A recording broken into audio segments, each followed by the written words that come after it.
एक संत के पास गई उनकी पत्नी और कहा, भगवान आपकी खूब कृपा है, सब कुछ है, लेकिन हमारे सेठ जी इतने कंजूस हैं कि भगवान को कुछ भी भेंट नहीं करने देते, ना खुद करते हैं।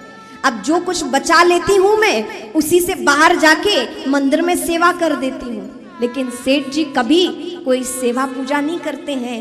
मंदिर में जो कुछ मैं कर दूं बस कर दूं, भोजन वही बना लूं, वही भोग लगा दूं, लेकिन ये खुद से कभी नहीं करते हैं। तो संत ने कहा, देवी तुम बस पूजा मत छोड़ना, संत करे न करे, पति तुम्हारे करे न करे, तुम अवश्य करते रहना, कभी ना कभी उनकी भी मति बदल जाएगी और तुम्हारे किया हुआ कर्म फल उन्हें भी लगेगा। क्योंकि अर्धांगिनी है, पत्नी का धर्म पति को लगता है और पति का धर्म पत्नी को लगता है।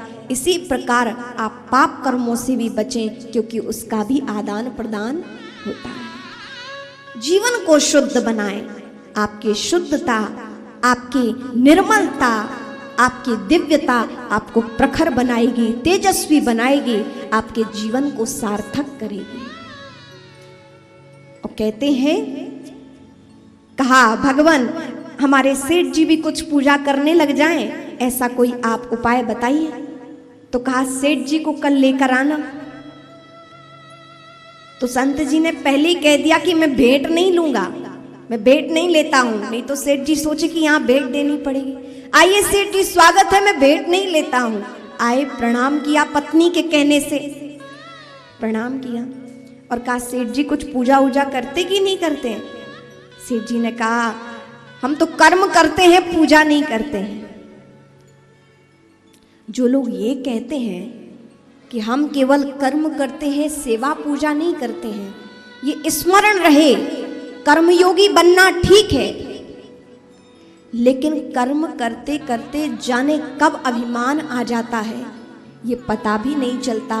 और कर्म के करते करते आप इस तरह नीचे की ओर जाने लगते हैं कि पता ही नहीं चलता है, क्योंकि आपके अंदर केवल कर्म करने की बात है, आपके अंदर वो भावना नहीं है, आपके अंदर सेवा भाव नहीं है, केवल क्रिया है, आप कर्म कर रहे हैं। कर्म मतलब क्रिया, आप कोई काम कर रहे हैं बस। लेकिन सेवा पूजा होगी तो क्या होगा, विनम्रता आएगी। और जब आप कर्म में विनम्रता को जोड़ देंगे, सेवा को जोड़ देंगे, भक्ति को जोड़ देंगे, तो आपका कर्म परिपुष्ट होगा, आपको अहंकार नहीं आएगा। इसलिए कर्म के साथ साथ जीवन में सेवा भी हो, धर्म के साथ साथ सेवा भी हो। कल परसों के प्रवचन में गुरुदेव ने बताया था कि लोग भजन तो बहुत करते हैं, और भजन भज सेवायाम धातु से बना है, यानी कि जो सेवा कर रहा है मतलब समझो वही भजन है, सेवा प्रभु की। तो सेवा का ही अर्थ है भजन। और भजन का हम क्या मतलब समझते हैं, केवल माला फेरना, घंट घड़ियाल बजाना, मृदंग बजाना, प्रभु को सेवा से कुछ भोग समर्पित कर देना, परिक्रमा लगा लेना, उत्सव कर लेना, ये नहीं। भजन मतलब सेवा, और सेवा किसी भी प्रकार से हो सकती है। जब सेवा होती है धर्म रूपी कर्म में या सामाजिक कर्म में भी, जब सेवा जुड़ जाती है, भावना जुड़ जाती है, तो फिर अभिमान रहित हो जाता है व्यक्ति, अभिमान का बोझ नहीं लगता है उस पर। तो सेठ जी ने बोले, संत जी भगवान हम तो कर्म करते हैं, भजन पूजा पाठ नहीं करते, ये पूजा क्या है, ये सेवा क्या है, हमें अहंकार से बचाने वाली है, हमें विनम्र बनाने वाली है, सद्भावना हमारे यहां स्थिर रहती है। और भगवान ने भी देखिए, युधिष्ठिर महाराज के यज्ञ में सबको बड़े बड़े सेवा कार्य बांटे, लेकिन स्वयं ने क्या लिया, सेवा का कार्य। इतने बड़े भगवान जिनके लिए बड़ा शब्द कहना भी छोटा ही है, अखंड कोटि जो ब्रह्मांड नायक परब्रह्म परमात्मा है, उन्होंने भी क्या चुना, सेवा करना चुना। सबसे ऊंची प्रेम सगाई राजसु यज्ञ युधिष्ठिर कीना, तामे जूठन उठाई, सबसे ऊंची प्रेम सगाई। तो भगवान ने भी सेवा कार्य चुना। भगवान मानो समाज को संदेश देना चाहते हैं कि सेवा होनी चाहिए, सेवा से जुड़िए। अभिमान रहित होना चाहते हैं तो जीवन में सेवा कार्य हो। तो ऋषि से कहा, उन संत जी से कहा सेठ जी ने कि मैं सेवा पूजा कुछ भजन नहीं करता हूं, बस कर्म करता हूं। तो बार बार संत भगवान के कहने पर सेठ जी मना करते रहे। तो पत्नी ने थोड़ी आंख दिखाई सेठ जी को।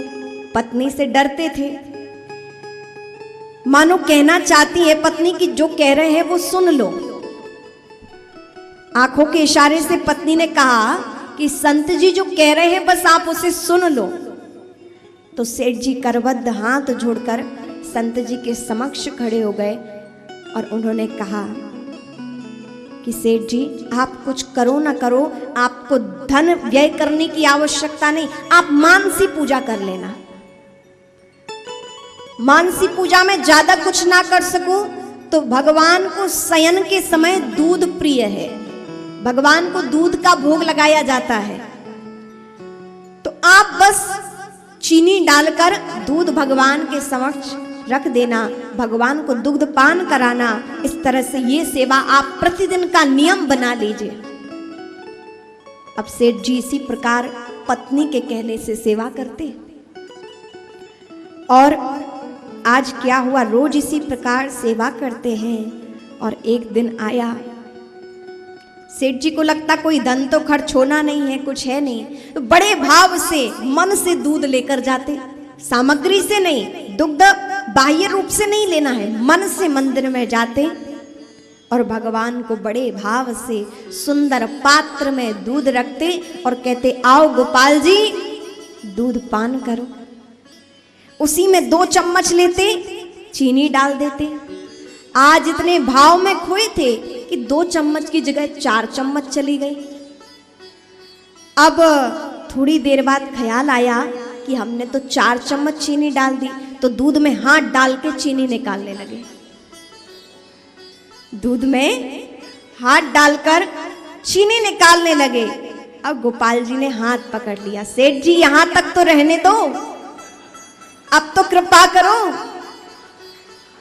कंजूसी की भी हद होती है सेठ जी, हमें मीठा दूध भी कभी कभी अति प्रिय है, रहने दो उसमें।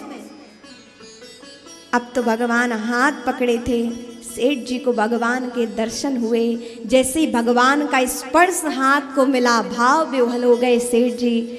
धन्य है प्रभु कि आप मुझ जैसे नास्तिक जो आपके चरणों में सेवा भाव से कुछ भी ना भेंट किया, लेकिन मेरी मानसी पूजा के कारण आप प्रकट हो गए। धन्य है प्रभु मेरा जीवन, आपका दर्शन मुझे मिला है।